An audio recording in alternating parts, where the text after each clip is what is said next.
Mind tube for you channel में आपका स्वागत है। वीडियो स्टार्ट करने से पहले हमारे चैनल को सब्सक्राइब कीजिए, बेल आइकन को हिट कीजिए और इस वीडियो को लाइक कीजिए।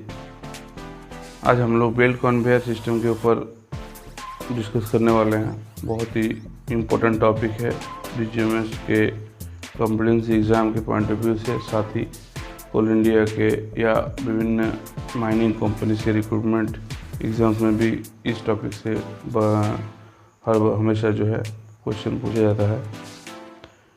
तो belt conveyor system, it is one of the most vital transporting system both in underground as well as in the surface mining system. तो ये दोनों जगह पर जो है यूज़ होता है, अंडरग्राउंड में भी और सरफेस माइनिंग में भी। They are available in both in mobile high angle belt conveyor presently use in the face of mechanised surface mining and in stationary form. Mobile मतलब वैन के रूप, मोबाइल मतलब जगह से हम लोग उसको चेंज कर सकते हैं एज पर आवर रिक्वायरमेंट, और स्टेशनरी फॉर्म में भी जहां हम लोग एक बार फिक्स कर दिए वो लंबा समय तक चलता रहा। Belt conveyor systems are widely in use for bulk material handling system for coal, lignite, gypsum, bauxite, iron ore and other materials. A belt conveyor क्या है? It is a rubber or textile structure with a bell-shaped closed ring. So a belt conveyor is rubber or textile structure with a bell-shaped closed ring with a vulcanized और metallic joint use for material transportation. तो belt conveyor system जो है में include क्या include करता है इसमें? Following versions in surface mining system. क्या? फेज हॉपर, जिसमें हम लोग अनलोड करते हैं जो भी मटेरियल्स को हम लोग लोड करना है, ये कन्वे करना है। उसके बाद उस अनलोडेड मटेरियल को जो है, जो कि विभिन्न प्रकार के साइज में रहते हैं, रॉ रहते हैं, उसको क्रश किया जाता है और एक जैसे 100 mm 200 mm as per our requirement size को क्रश करके उसको जो है बेल्ट कन्वेयर में डाला जाता है और बेल्ट कन्वेयर से फिर ये डंप यार्ड या मटेरियल हैंडलिंग प्लांट तक जाता है। दूसरा सिस्टम है फेस से हॉपर, हॉपर से क्रशर, क्रशर से हाई एंगल बेल्ट कन्वेयर, उससे फिर बेल्ट। तीसरा सिस्टम है कन्वेयर से dump yard, sorry belt conveyor, conveyor से डंप यार्ड, सेम सिस्टम है। दूसरा सिस्टम ये है, ये पहला सिस्टम है। तीसरा सिस्टम है क्लासिंग प्लांट, क्लासिंग प्लांट से बेल्ट कन्वेयर, बेल्ट कन्वेयर से material handling plant, then consumer plant और इंडस्ट्री। ये जो है तीन सेटअप इस बेल्ट कन्वेयर सिस्टम में इंक्लूड है। Some important facts about the conveyor क्या है? बेल्ट कन्वेयर जो है for coal run of mines, जो है कोयला के लिए जो यूज़ होता है, मैक्सिमम इंक्लिनेशन अलाउएबल है 16 degree 16 degree. Width of the belt conveyor varies from 0.6 metre for face conveyor. जो फेस में रहता है वो 0.6 मीटर का रहता है। एक कोयला का अंडरग्राउंड में जो यूज़ होता है कोयला ट्रांसपोर्टेशन के लिए, उसका बारे में एक्सक्लूसिवली बताया जा रहा है। फेस कन्वेयर में 0.6 और मेन लाइन में 1.2 मीटर का यूज़ होता है। फॉर सरफेस इंस्टॉलेशन बेल्ट में भी एज वाइड एज 1.5 मीटर और मोर। सरफेस इंस्टॉलेशन में इससे बहुत ज़्यादा हो सकता है, 1.5 या उससे ज़्यादा भी हो सकता है। तो कन्वेयर टाइप जो है, जैसे फेस कन्वेयर, ये रेंज ऑफ लेंथ 500 से 1000 मीटर के लिए यूज में लाया जाता है। बेल्ट विथ रहता है 0.6 से 1 मीटर तक। रेंज ऑफ ड्राइव, ठीक है, ये 50 से 150 HP का रहता है, जो उसका मोटर रहता है ड्राइव हेड में। गैदरिंग कन्वेयर में 900 से 1000 मीटर तक ही रहता है। ये 0.9 से 1.2 रहता है। इसका जो HP रहता है मोटर का ड्राइव हेड का 100 से 200 HP का अंदर में रहता है।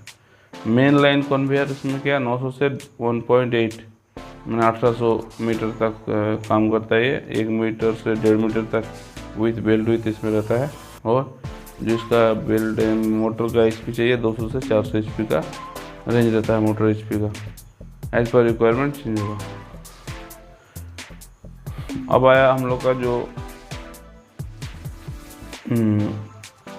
स्पीड का साथ कितना कैरिंग कैपेसिटी है विभिन्न प्रकार का साइजेस ऑफ बेल्ट कन्वेयर ये यहाँ एक टेबुलर फॉर्म में दिया गया है। जैसे अगर स्पीड 30 मीटर पर मिनट है तो उस केस में 50 सेंटीमीटर चौड़ा विड्थ वाला जो बेल्ट कन्वेयर है वो 50 टन पर आवर का जो है मटेरियल कन्वे करेगा, स्पीड मटेरियल कन्वे का रेट रहेगा। इसी प्रकार से 60 और 65 वाला का 65। अगर 37 मीटर पर मिनट का रफ्तार से जा रहा तो 50 सेंटीमीटर वाला विड्थ वाला 60 और 75 जो है 60 सेंटीमीटर वाला और 65 सेंटीमीटर वाला 80 टन पर आवर का रेट से मटेरियल कन्वे करेगा।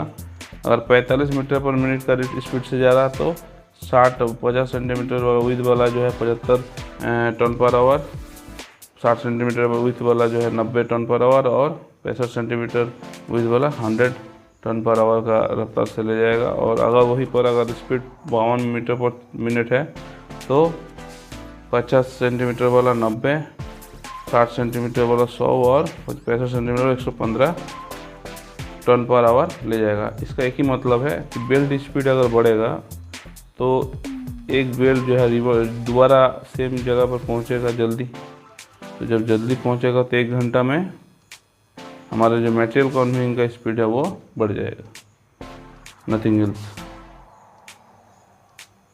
एक ही कॉन्सेप्ट है। मान लीजिए 1 मीटर पर मिनट में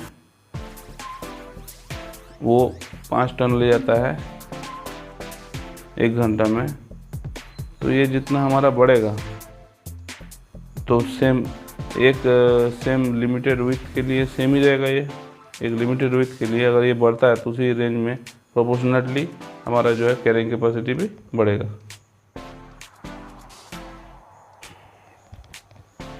Now of design of belt conveyor. Design of belt conveyor includes the following parameters: एक width and speed of the belt, दूसरा मोटर पावर, तीसरा idler size, shape, design, spacing etc. Drive type and layout, construction of belt, size of belt drums and pulleys, belt conveyor structures and other accessories and belt take-up system। ये जो है main parameters है। जैसे है with and speed, ये important है। Motor power उसके साथ रिलेटेड चीज़ है। इडलर साइज, शेप, डिज़ाइन, स्पेसिंग, ये उस विथ और साइज स्पीड के लिए उसको मेंटेन करने के लिए और बेल्ट को एज इट इस जगह पर रखने के लिए इडलर का साइज, शेप वो इम्पोर्टेंट है। Drive type, layout, construction of belt, किस मटेरियल से बना है, हमको उस मटेरियल से बना हुआ बेल्ट को क्या धोने के लिए यूज़ करना है, ये इम्पोर्टेंट पैरामीटर है। और size of belt drum and police, belt conveyor structure and other accessories, साथ में है बेल्ट टेकअप सिस्टम। ये इस बारे में हम लोग अभी आने वाले पार्ट्स में आलोचना करेंगे, डिस्कस करेंगे। तो अब आए विथ ऑफ द बेल्ट, ये क्या है, कैसे हम सिलेक्ट करते हैं। It is selected based on the following consideration. Required capacity हमारा क्या है, मैक्सिमम लंप साइज क्या है, cost of the belt accounts about 50% of the total cost of the belt. तो जो टोटल कॉस्ट है उसमें मेन 50% जो है कॉस्ट बेल्ट के लिए ही लगता है, तो उसका भी इम्पोर्टेंस है विथ ऑफ द बेल्ट में। राइडिंग एबिलिटी, मटेरियल वेट क्या है, to prevent this side spillage it must be of sufficient in size and speed of the belt. ये जो है पैरामीटर जो है following things are considered while width of the belt decided. Next is belt speed. The speed of the belt depends on the following. Peak load demand कितना है अपना, weight of the material. Peak load demand मतलब हमारा जब full fledge में production हो रहा, तो अगर हमारा 200 टन हो रहा तो 200 टन को हमको इमीडिएटली जो है फेस से बाहर और अप टू डंप यार्ड पहुँचाना है। उस केस में भी ये फेलियर नहीं होना चाहिए, नहीं तो फिर हमारा पूरा सिस्टम रुक जाएगा। तो पीक लोड डिमांड को देखते हुए बेल्ट का स्पीड भी डिसाइड किया जाता है, विथ को भी डिसाइड किया जाता है। वेट ऑफ द मटेरियल कितना है, बेल्ट विथ कितना है, लेंथ ऑफ द बेल्ट कितना है, आइडलर स्पेसिंग कितना है, motor power, strength of the belt, nature of material and maximum lump size. अब आया हमारा फैक्टर्स जो है जो हम लोग बेल्ट सिलेक्शन को इन्फ्लुएंस करता है। तो रिक्वायर्ड बेल्ट टेंशन रिक्वायरमेंट्स कितना है, length and speed of conveyors कितना है, ये जो छोटे छोटे करके हम लोग बता रहे हैं, इससे क्या होगा, हम लोग को एमसीक्यू में जो है बहुत ज़्यादा पूछा जाता है, 4 कुछ ऑप्शन देता है, तो ये सब ऑप्शन डायरेक्ट भी दे सकता है और या इनडायरेक्टली भी इससे क्वेश्चन पूछ सकता है। तो जो हम लोग मान लीजिए वेल सिलेक्शन करेंगे, उसमें क्या क्या फैक्टर्स इंपॉर्टेंट है, तो उसमें एक नंबर आ गया टेंशन रिक्वायरमेंट्स क्या है, ठीक है, और length and speed conveyor, speed of conveyor क्या रहेगा, एब्रेसिवनेस ऑफ द मटेरियल हैंडलेड, जो मटेरियल हैंडल करेंगे उसका एब्रेसिवनेस कैसा है, अगर बहुत हार्ड है, एब्रेसिवनेस ज़्यादा है, उस केस में सॉफ्ट बेल्ट अगर यूज़ करेंगे तो जल्दी ख़त्म हो जाएगा, जल्दी मतलब उसका टूट जाएगा, टॉर्न टियर हो जाएगा। Size of lumps and their tendency to cut and tear the cover, method of loading conveyor, conveyor को लोड करने का मेथड क्या है, ठीक है, ये सारा चीज़ डिसाइडिंग फैक्टर है।